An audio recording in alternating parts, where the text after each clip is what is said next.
से नदिया के तीरे दफो ना जई हो अपना ओढ़नी के कफन ओढ़ा जई हो।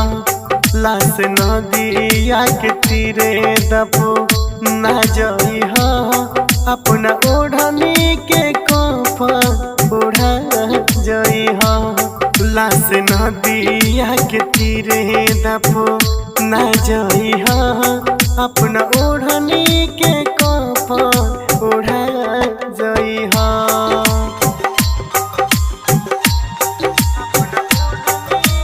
डीजे विकास बेतिया।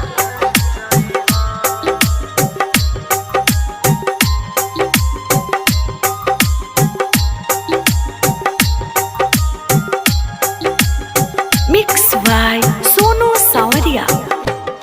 जान दुआरा पजब तोरे आई बरन सासया करी चली हमर ओ दिन के रात हो।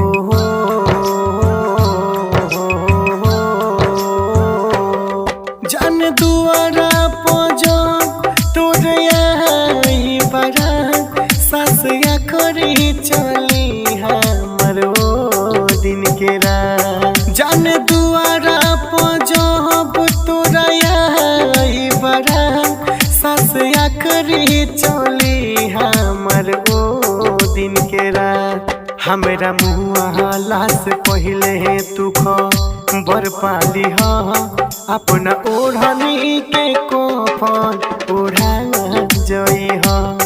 लाश नदिया के तीरे दफो ना जई हो अपना ओढ़नी के कफन ओढ़ा जई हो। लाश नदिया के तीरे दफो ना जई हो अपना ओढ़नी के कफन ओढ़ा जई हो।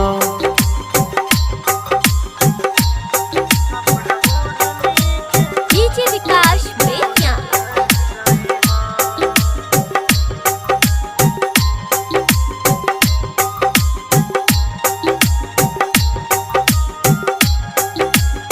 Mix by Sonu Sawariya.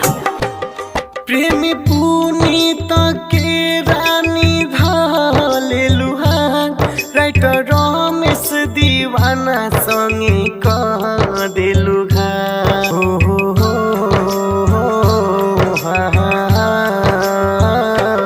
प्रेमी पुनीत के तू धाले लुहान राइटर रमेश दीवाना संगे कही देलु घान।